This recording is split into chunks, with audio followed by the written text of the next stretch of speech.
Oh, I want to address the apportionment board. A huge difference between my opponent and I.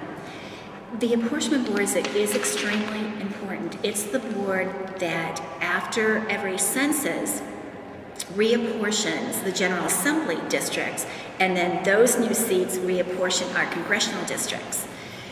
Will we ever have a perfect system? No. However, the system we do have works based on past evidence. Let's look at 2000.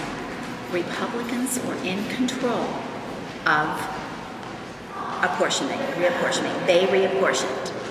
Halfway through the decade, the Democrats take over Ohio's House, and they take over our congressional delegation. We have Congressman Kilroy, Congress Lady Kilroy, Congressman Driehaus, Congressman Spays, there's another one, Driehaus, Spays, Kilroy, Bacciario, Congressman Bacciario. Yeah. The system works.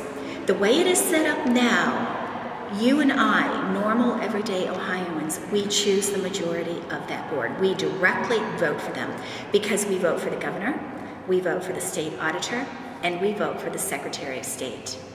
What my opponent is trying to do through legislation is that board will now become an unelected bureaucracy because he has President of the Senate, Minority Leader of the Senate, Speaker of the House, Minority Leader.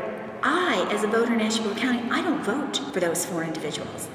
So the average voter will no longer vote for the majority of the board. When you remove rights from voters, then you allow power players and lobbyists to control the process. And then these individuals are not as accountable to average Ohioans. I am not for changing Ohio's Constitution. I'm a strict constitutionalist, and I'm not for giving up any voters' rights. It reminds me of judicial races. Years ago, that was on the ballot where some individuals wanted to appoint judges. In fact, there's today, and it was on the ballot, overwhelmingly defeated. It's a difference between my opponent and myself.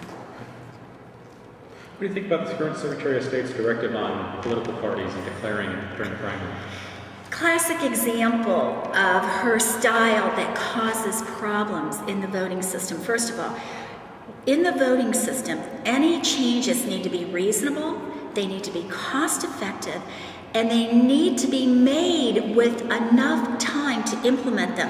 There are so many deadlines involved in elections. And when you make one this late, it's expensive, it causes havoc, and it's not a positive thing, it's a negative thing, and it causes chaos. Am I worried about individuals going up and saying, I want a Republican ballot this year, and being told they can't have one? Oh no, I'm not worried. Ohioans they'll get the ballot they want. What else? Anything else you want to make sure people know about you going into the primary? I feel like this is a lot like the 06 election. Basically, I'm facing someone who has never run statewide before, whereas I have. I'm not facing a sitting statewide incumbent.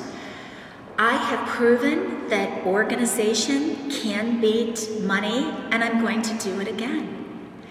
As I'm moving around the state, and I'm so proud, I'm the Republican candidate who's endorsed by Tea parties, I'm endorsed by Ohio Constitutional Council, I'm endorsed by Family First and Citizens Opposed to Additional Spending and Taxation.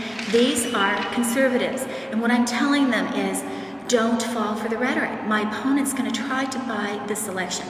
I am not running to protect my power. I am running to promote conservative principles. I'm telling them, look at our past records. My opponent raised Ohio's gasoline tax 6 cents a gallon. He raised Ohio's sales tax, and when he raised it, he promised it would be temporary. Later on, he voted to make half of it permanent. That's breaking a promise. He also implemented the new commercial activity tax, we call the CAT tax, that now places a tax on groceries. Grocers in Ohio were so upset, they filed a class lawsuit against it. Unfortunately, they lost. Let's look at my record as county auditor. My commissioners voted to increase our sales tax 1/2 percentage point, and they voted to do it without a vote of our constituents. So I said, no, our voters are going to vote on this. I led a referendum drive against it, successfully saw it get on the ballot, and I'm so proud to tell you it was defeated by 78%. My opponent is a big government person. He was one of the leaders in the state for the last 10 years. If you think Ohio is better off now than 10 years ago, then obviously you're going to vote for him. But if you look at the data, it is not. We are one of 2 states in the nations where our unemployment has grown in the last couple of years. If you look at the total tax, net tax, there's more taxes now coming out of Ohio's economy than prior to it. That's the reason businesses, retirees, and young people, brain drain, are leaving Ohio. He has a clear record of failure, and he does not deserve a promotion. Let's talk about government spending. Let's look at my record as county auditor. Auditors do what we call revaluations, and that's basically where we go out, research the market for property, place a value on it, and apply the millage to it. The last revaluation that I did as an elected official, I did it so well I had money left over. I had hundreds of thousands left over. So I cut checks to my political subdivisions. You should have seen them on the phone or stopping in the office. What's this for, Sandy? I said, because I didn't need it. I was able to do it with less. Oh, we didn't even know you could do that. What line item should we put it in? That's what's wrong with government. It is too large. Can it be run more effectively and efficiently? You bet it can. I'm going to do that with this office. I'm willing to pull my sleeves up and work hard for the citizens of Ohio. The other thing is, once I become Secretary of State, just as when I was chosen to be our county auditor, then you become an administrator, irregardless of what party you are. You are an administrator, and I'm going to run the office in an effective, efficient manner, irregardless of whether you're a Democrat or Republican, because that's the way it should be done. Which, there's been some comments about the whole Tea Party endorsement. Which Tea Parties have endorsed you? Mansfield Tea Party has endorsed me. Okay, right now they're... okay, I just lost the other one. There's been another one. I have to look at my site. It's on my site. Are they on your website? Yes. Okay, Mark, I just lost it. Okay. How big of an impact do you think the Tea Parties are going to have? It's going to have a huge impact. If you go and you look at our website, mine is sandraobrien.com, you're basically going to see where these are normal, everyday Americans. I've never seen anything like this since I've been involved in politics. The enthusiasm and the interest is actually amazing. They're not falling for the rhetoric. They don't want to be told who their primary candidates should be. Again, when Kevin DeWine and John Husted were in the General Assembly, if they believed that they should choose our nominees, they should have put forth legislation to abandon our primaries.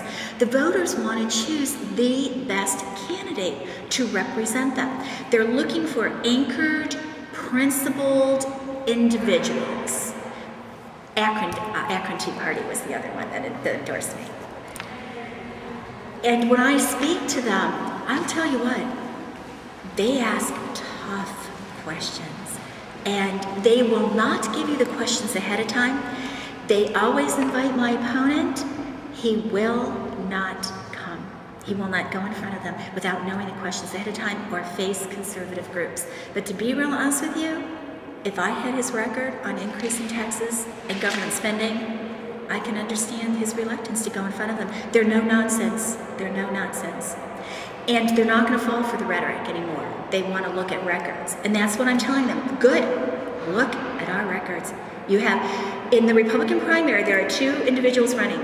One is liberal, and I'm the conservative. They're going to be there for me.